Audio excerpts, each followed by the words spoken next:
반갑습니다. 고려대학교 수학과의 오승상 교수입니다.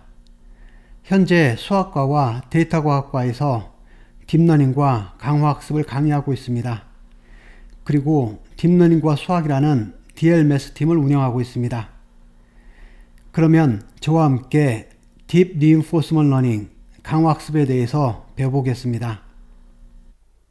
Deep Reinforcement Learning, 강화학습에 대해서 계속 배우고 있습니다. 오늘은 이 중에서 DQN에 대해서 배우겠습니다. Deep Q Network, 약자로 DQN이라고 하는데요.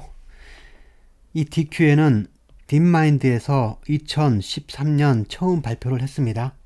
그래서 밑에 있는 것처럼 이 두 편의 논문에서 DQN을 발표를 했습니다. 기본적으로 DQN은 강화학습에 Temporal Difference Learning이 있는데 그것의 대표적인 알고리즘인 Q러닝과 그리고 딥러닝에서 주로 이미지 데이터를 다룰 때 사용하는 CNN이라는 뉴럴 네트워크를 합쳐서 만든 것입니다. Q러닝에서는 액션 밸류 펑션인 Q 펑션을 테이블을 만들어서 학습을 합니다. 그것을 Q 테이블이라고 하죠. 그런데 DQN에서는 이 Q 테이블을 만들지 않고 이것을 딥러닝의 CNN이라는 뉴럴 네트워크로 어프락시메이션을 해서 사용하죠. 이것을 Q 네트워크라고 하겠습니다. 그래서 DQN은 Q 테이블 대신 Q 네트워크라는 CNN 네트워크를 사용하게 되는데요. 그래서 궁극적으로 Q 테이블에서는 액션 밸류 펑션인 Q 밸류 값을 저장을 하는 거잖아요. 그래서 실제로 Q러닝을 적용시킬 때 어떻게 하죠? present state ST가 주어지면은 그 present state에서 모든 액션에 대한 Q 밸류 값을 평가를 한 다음에 그 중에서 가장 큰 highest Q 밸류 값을 갖는 액션을 선택을 해서 거기에 이플silon greedy policy를 적용하는 거잖아요. 그러니까 present state ST가 있다면은 모든 액션에 대한 Q 밸류 값을 이 Q 테이블에서 찾아서 사용을 하게 됩니다. 비슷한 방식으로 DQN에서도 이 Q 네트워크를 가지고 Q 밸류 펑션을 어프락시메이션 합니다. 그래서 이번에는 이 Q 밸류 값을 네트워크로 어프락시메이션 했기 때문에 저희가 이 부분을 조금 더 추가를 합니다. 여기서 세타라는 것은 CNN이라는 뉴럴 네트워크의 웨이트 값들 있죠. 파라미터를 표현합니다.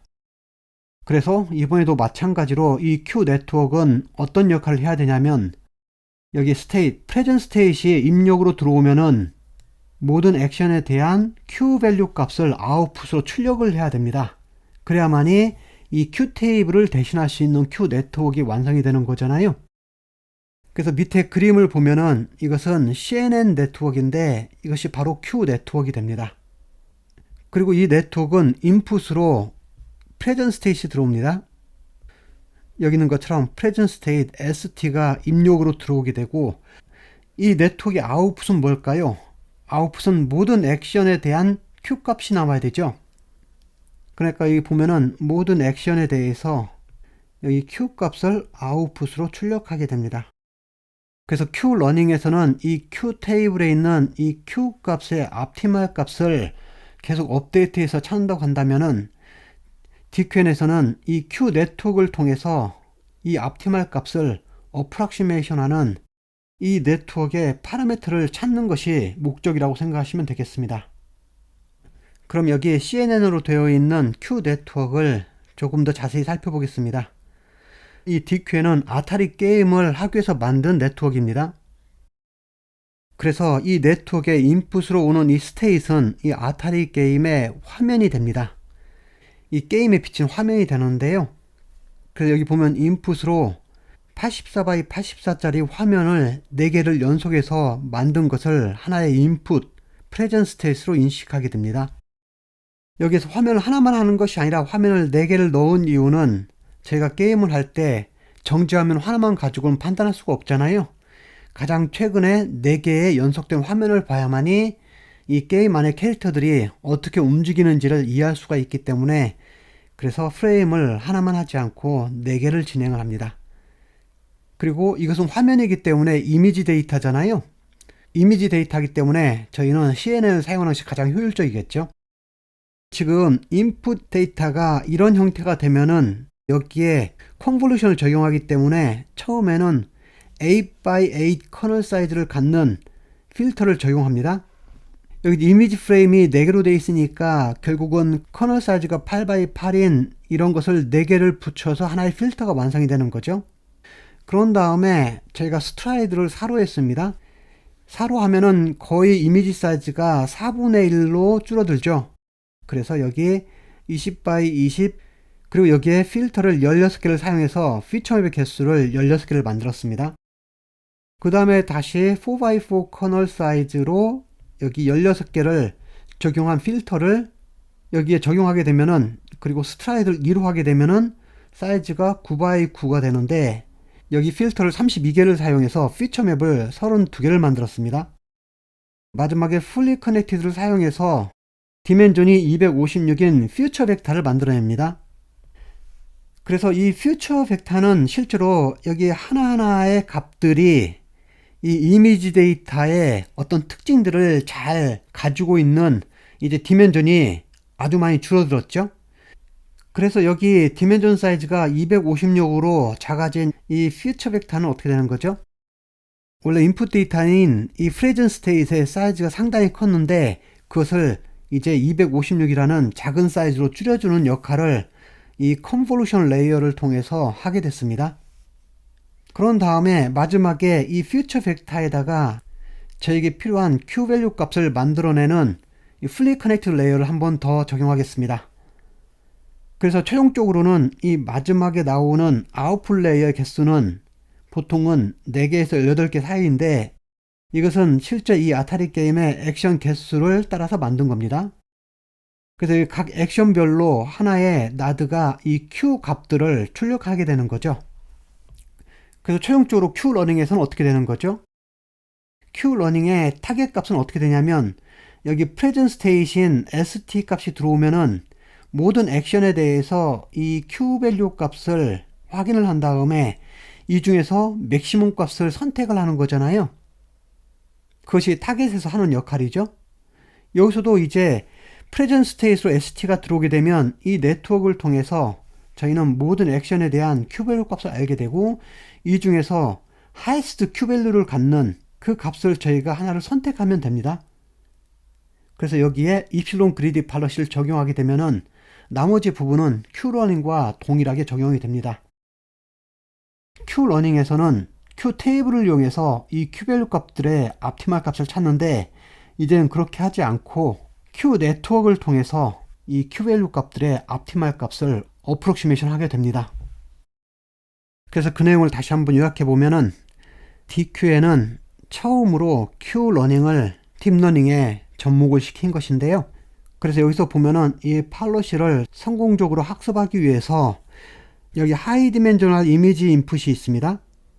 프레젠트 스테이트에 해당되는 디멘전이 아주 큰 이미지 데이터가 이렇게 있으면 이것을 저희는 CNN의 컨볼루션을 이용해서, 여기는 이 컨볼루션을 이용해서 결국은 디멘전이 훨씬 작은 퓨처 벡터로 바꿔준 다음에 그것을 이용해서 저희가 각 액션별로 Q 값을 아웃풋에 출력한 다음에 여기서 하이스트 Q 밸류 값을 갖는 액션을 찾는 방식을 통해서 저희는 이 팔로시를 학습하게 됩니다. 그리고 여기서 보면은 인풋 이미지의 디멘전인 이 스테이트의 디멘전이 상당히 크죠.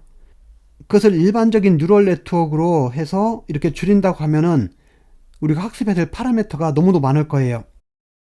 그런데 컨볼루션을 이용해서 이렇게 필터를 사용해서 하기 때문에 저희가 훨씬 더 작은 숫자의 웨이트들, 그러니까 여기 있는 것처럼 저희가 다룰 수 있는 정도의 파라미터를 가지고 학습을 하기 때문에 진행이 되는 겁니다. 그리고 DQN의 가장 큰 장점은 이겁니다. 여기 프레젠트 스테이트 ST를 나타내는 인풋 이미지 있죠? 이것의 사이즈가 너무도 크죠. 그러니까 실제로는 스테이트 하나하나마다 디멘전이 너무 크기 때문에 이것에서 만들어진 스테이트 스페이스는 아주 크거나 거의 컨티너스한 스테이트 스페이스가 됩니다. 그죠? 각각의 스테이트의 디멘전이 너무 크기 때문에 이 스테이트를 모아놓은 스테이트 스페이스는 정말 커지겠죠. 그런데 기존의 Q러닝에서는 이 스테이트 스페이스 안에 있는 모든 스테이트들에 대해서 Q 테이블을 만드는 것은 거의 불가능합니다. 그런데 이 DQN에서는 스테이트 스페이스를 고려하는 것이 아니라 각 스테이트 하나하나만 인풋으로 집어넣으면 되기 때문에 굳이 스테이트 스페이스 안에 있는 모든 스테이트에 대한 값을 저희가 기록할 필요가 없죠. 스테이트 하나에 대해서만 인풋으로 집어넣으면 그 스테이트에 대한 필요한 Q 값은 저희가 다 아웃풋으로 얻어내잖아요. 그래서 DQN의 가장 큰 장점은 스테이트 스페이스가 아주 크거나 컨티뉴어스일 때도 작동을 할 수 있다는 겁니다. 하지만 여기서 보면은 이 아웃풋은 어떻게 되죠? 아웃풋의 나드의 개수는 실제 액션의 수만큼만 적용된다고 했잖아요. 그런데 이 아웃풋의 나드 수가 너무도 많아지면은 아웃풋 디멘전이 너무 커지면은 이 뉴럴 네트워크를 저희가 학습을 효율적으로 할 수 없게 되겠죠. 그래서 여전히 액션 스페이스에서만큼은 액션의 개수가 파이나이트이고 너무 크면 되지 않습니다. 그래서 DQN의 경우 스테이트 스페이스는 컨티뉴어스까지 확장을 할 수 있지만 액션 스페이스는 여전히 디스크릿, 즉 파이나이트이면서 너무 크게 되면은 학습을 할 수가 없습니다. 그래서 이 밑에 보면은 CNN의 인풋은 무언가요? 여기 인풋은 프레젠트 스테이트를 나타내는 거잖아요. 그래서 이 인풋으로 저희가 로우 이미지 픽셀을 그대로 사용하는데 이건 스테이트를 나타냅니다. 그리고 아웃풋은 어떻게 되죠?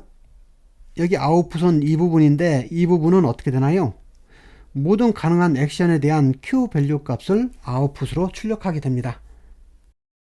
그래서 Q러닝에서는 프레젠트 스테이트이 주어지면은 Q 테이블을 통해서 모든 액션에 대한 이 Q 값을 저희가 바로 얻어낼 수 있는 것처럼 DQN에서는 present state st가 주어지면은 이것을 Q 네트워크의 인풋으로 입력을 하게 되면은 아웃풋으로 모든 액션에 대한 Q 값이 출력이 됩니다.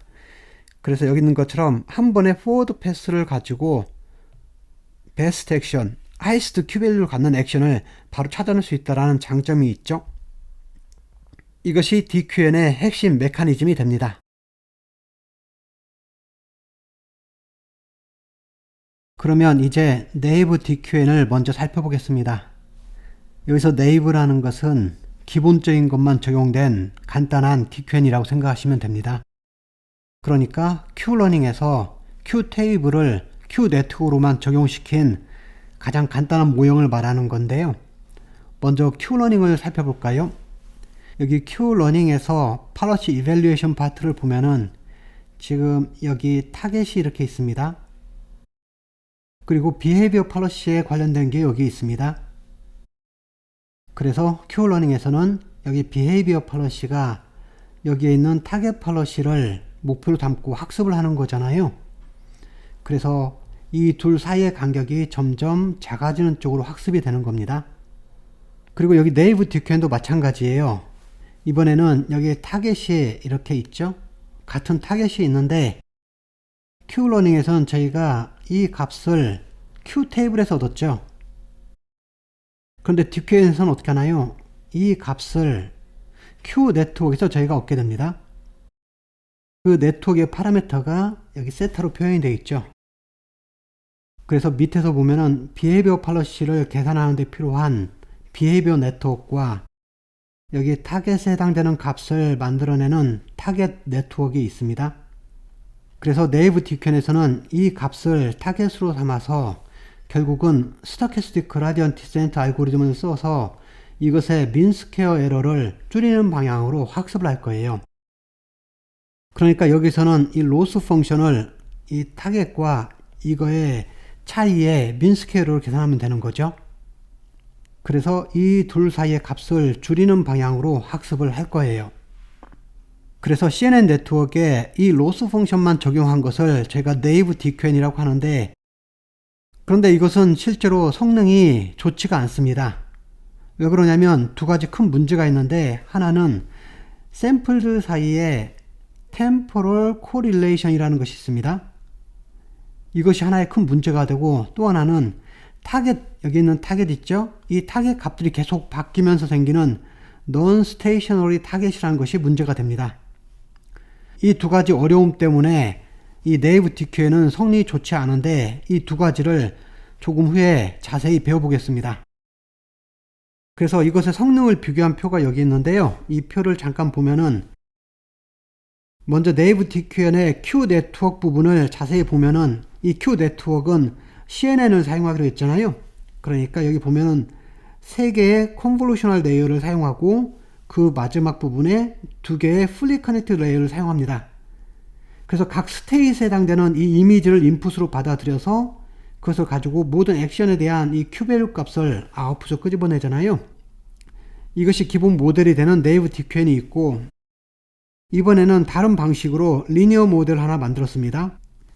이건 뭐냐면은 풀리 커넥티드 레이어가 하나만 있고 여기에 Q러닝을 적용할 수 있도록 몇 가지 테크닉을 집어넣었습니다. 그런데 모델 자체는 풀리 커넥티드 하나밖에 없기 때문에 아주 간단하고 심지어는 넌 리니어리티도 사용하지 않은 리니어 모델입니다. 그래서 네이브 DQN에 비하면 훨씬 더 간단한 모델이 이 리니어 모델인데, 실제 아타리 게임에서 학습 성능을 보면은 지금 여기 여러 개의 아타리 게임들이 이렇게 있는데 그 점수를 보면은 네이브 DQN과 리니어 모델이 점수 차이가 많이 나지 않습니다. 심지어는 이런 것들은 리니어 모델이 점수가 거의 2배 이상 더 많아지죠. 그래서 단순히 네이브 DQN만 가지고는 좋은 성능을 저희가 얻어낼 수가 없습니다. 그래서 여기 보면 이 두 모델 다 Q러닝을 하는데 Q테이블 대신 네트워크를 사용해서 했잖아요. 그런데 네이브 DQN은 지금 리니어 모델보다는 성능이 좋지가 않습니다. 그 대표적인 2가지 이유가 여기 조금 전에 언급한 것처럼 Temporal Correlation Problem과 Non-Stationary Target Problem, 이 2가지가 있어서 그럽니다.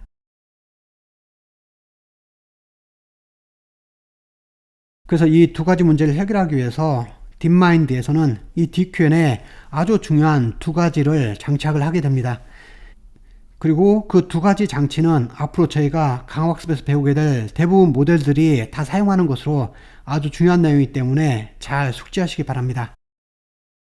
그래서 여기 DQN은 지금 설명한 아주 중요한 2가지 내용이 그 안에 포함되어 있습니다. 그래서 여기 DQN은 여기 CNN 네트워크, Q 네트워크를 사용해서 Q밸류 펑션을 어프락시메이션 하는 거잖아요. 그래서 이것을 트레이닝 하는 과정에서 네이브 DQN은 성능이 많이 떨어진다고 했는데, 방금 말한 이 2가지를 장착함으로써 훨씬 더 스테빌라이즈드하게 학습을 할 수가 있습니다. 그래서 여기서 보면은 Temporal Correlation Problem이 있는데, 이것을 극복하기 위해서 Experience Replay 또는 Replay Buffer라는 것을 사용을 합니다. 그리고 또 하나는 Non-Stationary Target Problem을 극복하기 위해서는 여기 타겟 네트워크라는 네트워크를 하나를 더 만들어냅니다. 그래서 Experience Replay 그리고 타겟 네트워크, 이 2가지를 잘 아는 것이 아주 중요합니다. 그리고 한 가지 더 추가하면은 DQN은 클리핑 리워드라는 것도 사용합니다. 이건 간단한 내용인데요. 이 DQN은 아타리라는 게임을 하기 위해서 만든 네트워크예요. 그런데 이 아타리 게임이 종류가 아주 많은데 하나의 네트워크를 만들어서 그 네트워크 하나로 모든 종류의 아타리 게임을 다 적용을 시키려고 합니다. 그런데 이 게임들은 점수를 내는 기준이 다 달라요. 그래서 어떤 게임은 이겼을 때 1점, 졌을 때 마이너스 1점 이런 것도 있지만, 어떤 게임은 점수 차이가 100점, 1000점 이렇게 증가하는 것도 있잖아요. 그래서 스코어로 리워드를 줄 텐데 게임마다 이 점수를 주는 기준이 너무도 차이가 나기 때문에 이것을 통일하기 위해서 전부 파지티브 리워드는 1점, 네거티브 리워드는 마이너스 1점으로 통일을 합니다. 그래야만이 모든 게임에 적용할 수 있는 하나의 알고리즘을 만들 수가 있잖아요. 그래서 여기 보면 각 게임들은 서로 다른 종류의 스코어 스케일을 가지고 있습니다. 그래서 그 스코어 그대로 리워드를 주게 되면은 그 차이로 인해서 이 게임이 트레이닝이 아주 언스테이블하게 됩니다. 리워드 차이가 너무 크게 나니까요. 그래서 클리핑 리워드라는 것은 말 그대로 그 스코어를 자를 거예요. 어떻게 자를 거냐면 파지티브 리워드는 무조건 1점, 네거티브 리워드는 무조건 마이너스 1점으로 주게 되면은 이제는 리워드 주는 기준이 동일하기 때문에 언스테빌리티가 많이 사라집니다. 그리고 이 DQN의 또 다른 특징은 end-to-end reinforcement learning이라는 겁니다. 이건 무슨 말이냐면은 저희가 머신러닝 기법을 한다면은 개발자가 이 데이터를 미리 전처리를 해서 머신러닝 이해하게끔 많은 부분을 변화시켜 줘야 되죠. 특히 게임 같은 경우는 게임의 룰들도 입력을 많이 시켜줘야 되잖아요. 그래야만이 그 룰을 따라서 이 머신러닝 학습을 하게 될 텐데, 그런데 이 DQ에는 그렇게 하지 않고 인풋으로 화면 있죠? 스크린 픽셀만 보여줍니다. 그리고 거기에 게임 소코만 넣어주면은 인풋으로 이 두 가지만 넣어주고 다른 정보는 넣지 않습니다. 그러니까 그 게임에 대한 다른 정보들, 룰이나 여러 가지 규칙들을 전혀 설명하지 않아요. 그래서 게임에 대한 가장 최소한의 지식이죠. 그게 스크린하고 여기 게임 스코어만 넣어주는 것으로 학습을 진행합니다. 그런 의미로 이건 end-to-end reinforcement learning이라고 말할 수가 있습니다. 그래서 DQ에는 실제로 그 네트워크가 같은 알고리즘으로 또 같은 네트워크 아키텍처를 가지고 심지어는 하이퍼 파라미터도 같은 걸 사용하게 됩니다. 그런데도 불구하고 여러 종류의 다른 아타리 게임에 이것이 잘 성능을 보여주고 있습니다. 그래서 이 DQ에는 실제로 이 아타리 게임에서 그전에 있던 많은 인공지능 방식보다는 훨씬 더 성능이 뛰어나고, 이 중에 몇 개 게임은 게임 전문가들보다도 성능이 더 뛰어난 경우들이 종종 있습니다. 그래서 대표적인 예로 여러분들이 유튜브에 보면은 이것을 검색해 보시면은 여기 브릭아웃이라는 벽돌 깨기라는 아타리 게임을 하는 DQN이 있을 거예요. 이것을 보시면은 이 DQN이 얼마나 성능이 좋은지를 바로 이해하실 수 있습니다.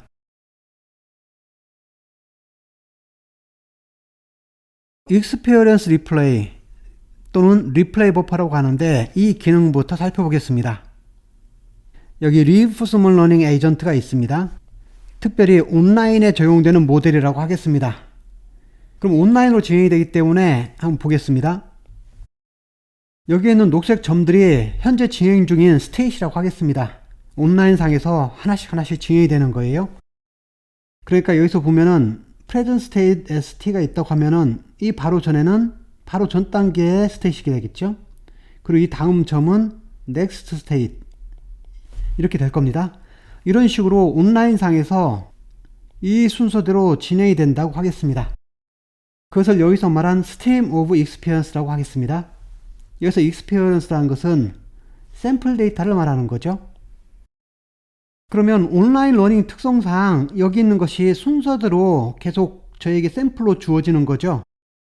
그래서 이것을 저희가 계속 관측한다고 할 때 이것을 가지고 저희가 네트워크의 파라미터를 업데이트 하는데 중요한 것은 이 순서대로 데이터를 가져와서 업데이트를 할 거예요.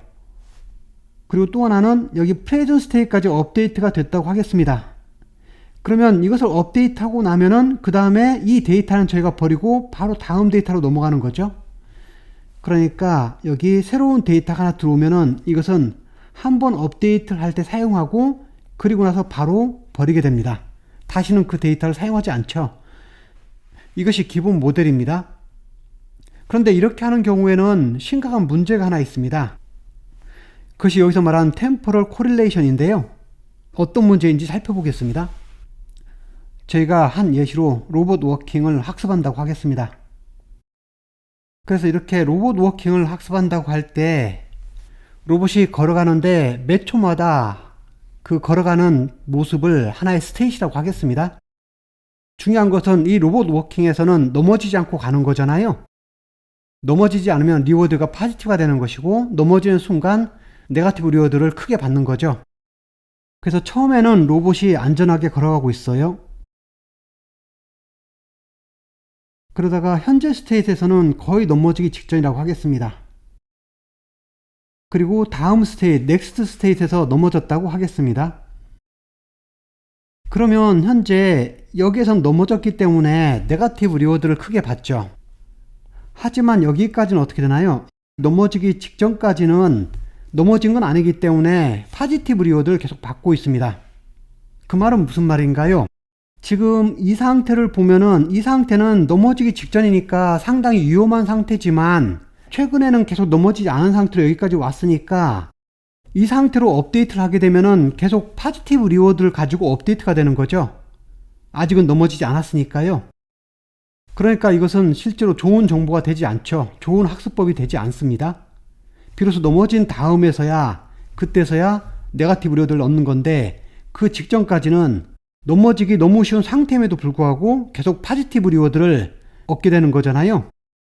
그래서 밑에 또 다른 예시를 들어서 한번 설명을 해보겠습니다. 여기 저희가 기준으로 삼고 있는 함수가 이렇게 있습니다. 그리고 이 함수에서 샘플링을 한 것이 여기 있는 파란색 점들입니다.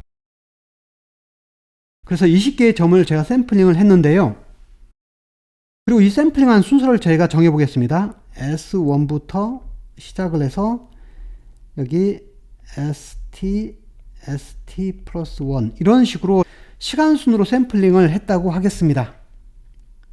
그래서 저희는 여기 샘플링한 이 점들을 가지고 이 원래 곡선을 어프락시메이션을 해서 찾으려고 하는 건데요. 그런데 저희가 최근에 몇 개로만 이것을 어프락시메이션을 한다고 하겠습니다. 여기에 있는 최근에 5개만 가지고 어프락시메이션을 한다고 하면 어떻게 되죠? 이 5개의 점을 가장 잘 표현하는 선은 이게 되는 거죠. 그러니까 원래 우리가 하고 싶은 이 곡선과는 전혀 다른 그런 곡선을 얻게 됩니다. 그런데 오른쪽에 있는 이 그림처럼 제가 샘플링을 가장 최근에 있는 5개로 하지 않고 과거에 있는 것들을 섞어서 한다고 하겠습니다. 랜덤하게 과거에 있는 것들을 섞어서 해서 예를 들면 여기서 하나 여기서 하나 이렇게 5개 점을 가지고 샘플링을 한다고 하겠습니다. 그러면 이걸 가지고 저희가 어프락시메이션을 하게 되면은 대략 이런 종류 그림이 나오겠죠. 그래서 저희가 실제 구하고자 하는 이 곡선하고 어느 정도는 유사한 모습이 나옵니다. 이건 무슨 말이냐면은 제가 로봇 워킹을 학습한다고 할 때 여기 보면 넘어지기 직전까지 지금 왔습니다. 그런데 지금 이 네트워크의 파라미터는 어떻게 되죠? 최근 것들로 순서대로 저희가 학습을 한 거잖아요. 그러니까 이 상태가 상당히 넘어지기 직전이지만 이 직전에 넘어지지 않았기 때문에 넘어지지 않을 거라는 방식으로 학습이 되는 거잖아요. 그래서 최근 데이터 순으로 이렇게 학습을 하게 되면은 이것은 잘못된 판단을 내릴 수가 있다는 겁니다. 그것을 저희가 템포럴 코릴레이션이라고 하는데 여기 온라인 학습에서는 매 스텝마다 데이터가 올 때마다 학습을 하기 때문에 이게 시간 순서대로 학습이 되는 거잖아요. 그러니까 바로 직전에 있던 상태가 그대로 영향을 받습니다. 그래서 여기 보면은 strongly temporally correlated update를 한다는 말이 그 말이에요. 그렇게 되면 여기 있는 것처럼 IID 어쌔션이 바로 깨지게 됩니다. 그래서 이것이 네이브 DQN의 가장 큰 문제점이 됩니다. 템포럴 코릴레이션이 아주 강하다라는 거죠. 그리고 또 하나는 한번 이 프레젠트 스테이트를 사용하고 나면은 이 데이터를 이제는 다시 사용하지 않죠. 여기 있는 것처럼 새로운 데이터가 들어오면은 이것을 한번 업데이트하는데 사용하고 바로 버리게 됩니다. 그 말은 무슨 말인가요? 자주 등장하지 않는 샘플에 대해서는 한 번만 사용하고 바로 잊혀진다라는 거잖아요. 그런데 이 자주 등장하지 않는 샘플이 실제로는 나중에 아주 귀한 정보가 될 수도 있습니다. 예를 들면 로봇 워킹에서 이렇게 한번 넘어졌다고 하겠습니다. 이 한 번 넘어진 것은 레어 익스피리언스에 속합니다. 그런데 이것은 아주 중요한 정보죠. 어느 순간에 넘어진지에 대한 중요한 정보를 가지고 있기 때문에 이것은 나중에도 여러 번 잘 쓸 수도 있는데 기본적으로는 한 번 사용한 데이터는 그 다음에 사용하지 않기 때문에 아까운 정보를 잃어버리는 게 되는 거잖아요. 그래서 이 두 가지 문제를 해결하기 위해서 저희는 익스피리언스 리플레이를 사용하게 됩니다. 그 말은 이미 한 번 사용했던 데이터를, 그런 샘플 데이터를 반복적으로 다시 사용할 수 있도록 한 공간에 저장을 하는 거예요. 그래서 여기 익스피리언스 리플레이를 한번 살펴보겠습니다. 이것은 어떤 방식이냐면은 큐러닝을 진행하기 위해서는 데이터 샘플이 이렇게 4투플로 되어 있다고 했습니다. 이 4투플은 이렇게 되어 있죠. 스테이트 트랜지션, 그러니까 여기 S에서 S'으로 가는 스테이트 트랜지션과 액션 그리고 리워드 이렇게 되어 있죠. 그래서 여기 present state, present action, immediate reward, next state 이렇게 4투플로 되어 있는 것이 하나의 데이터 샘플이 되는 거죠. 그러면 여기 있는 experience replay는 뭐냐면은 이렇게 샘플 데이터가 하나 들어오게 되면은 이것을 가지고 네트워크 파라미터를 바로 업데이트해서 한번 사용하고 버리는 것이 아니라 이것을 리플레이 버퍼라는 창고에다 보관을 합니다. 이 리플레이 버퍼는 이 샘플 데이터들을 저장하는 창고로서 대략 수만 개에서 수십만 개 정도의 데이터 샘플들을 저장하고 있습니다. 그런 다음에 실제로 네트워크 파라미터를 업데이트 할 때는 어떻게 하냐면은 이 리플레이 버퍼에서 미니 배치 개수만큼 데이터를 끄집어낼 거예요. 예를 들면 미니 배치 사이즈가 200이면은 리플레이 버퍼 안에 있는 대략 10만 개 정도의 샘플 데이터 저장되어 있다고 했잖아요. 거기에서 200개 정도의 데이터를 끄집어내는 거예요. 그런데 랜덤하게 끄집어냈습니다. 여기 최근 것만 끄집어낸 것이 아니라 랜덤하게 끄집어냈기 때문에 이것들 사이에는 어떠한 템포럴 코릴레이션도 없죠. 그러니까 템포럴리 코릴레이션이 되어 있지 않은 샘플들을 랜덤하게 골라내는 겁니다. 그래서 그것을 가지고 네트워크 파라미터를 업데이트를 합니다. 이것을 익스피리언스 리플레이라고 합니다. 그래서 이렇게 하게 되면 세 가지 큰 장점이 있는데요. 먼저는 네트워크 파라미터를 업데이트 할 때, 그러니까 네트워크를 트레이닝 할 때 그 샘플드 데이터, 익스피리언스들 사이에서의 템포럴 코릴레이션이 상당히 줄어들게 되죠. 그리고 두 번째는 저희가 한번 네트워크 파라미터를 업데이트 할 때 한 개 샘플로 하는 것이 아니라 미니 배치 개수만큼으로 업데이트 하니까 학습 속도가 훨씬 더 빨라지게 되죠. 그리고 또 하나는 잘 등장하지 않았던 주요한 데이터들 있죠. 이런 데이터들에 대해서도 반복적으로 다시 사용을 할 수가 있죠. 리플레이 버퍼 안에 저장되어 있기 때문에 랜덤 샘플링을 썼을 때 반복적으로 그것이 사용이 됩니다. 그러니까 이미 한번 사용했던 데이터들을 반복적으로 재사용함으로써 데이터 에피션시를 훨씬 더 높일 수가 있다는 장점이 있습니다. 그래서 이 세 가지 장점으로 인해서 익스피리언스 리플레이를 사용하게 되면 이 DQN이 성능이 월등히 좋아지게 됩니다. 그래서 이 리플레이 버퍼를 적용하는 방법을 이 다이어그램을 보면서 한번 정리를 해보겠습니다. 먼저 여기 에이전트가 이렇게 있습니다. 그리고 이 에이전트는 그 액션을 선택을 할 때 CNN으로 되어 있는 Q 네트워크를 통해서 그 아웃풋으로 그 스테이트에 대한 액션 값들을 출력을 한다고 되어 있죠. 그리고 거기서 하이스트 Q 밸류를 가지고 액션을 선택하잖아요. 그때 사용되는 그 CNN 네트워크를 저희가 Behavior Q 네트워크라고 합니다. 이 네트워크의 파라미터를 제가 세트라고 하겠습니다. 그럼 이제 프레젠트 스테이트인 ST가 주어져 있다고 할 때 여기 Behavior Q 네트워크를 통해서 액션을 선택하는 과정을 살펴보겠습니다. 여기 첫 번째 과정으로 액션을 선택하는 겁니다. 여기서 액션을 선택할 때는 어떻게 한다고 되어 있죠? 여기 present state st에 대해서 모든 액션에 대한 이 q 값 중에서 highest q 밸류를 갖는 이 액션을 선택을 하죠. 그런 다음에 이것을 바로 적용하는 것이 아니라 입실론 그리디 팔러시를 써서 이 액션을 선택을 합니다. 여기 첫 번째 단계로 액션을 선택을 할 때는 Q 네트워크, 이 Q 네트워크는 CNN 네트워크를 말하는 거죠. 거기에 인풋으로 present state이 들어왔을 때 아웃풋으로 모든 액션에 대한 Q 밸류 값들이 나오잖아요. 그 중에서 highest Q 밸류 값을 갖는 액션을 선택을 하죠. 그런 다음에 이 액션에 대해서는 저희가 1-이필론 확률을 적용하고 나머지 액션들에 대해서는 n분의 이필론을 적용한 이필론 그리디 팔러시를 그대로 적용을 합니다. 그래서 여기 Q 네트워크는 지금 CNN이라는 딥러닝 알고리즘으로 되어 있고 이것의 네트워크 파라미터는 세타가 되는 거죠.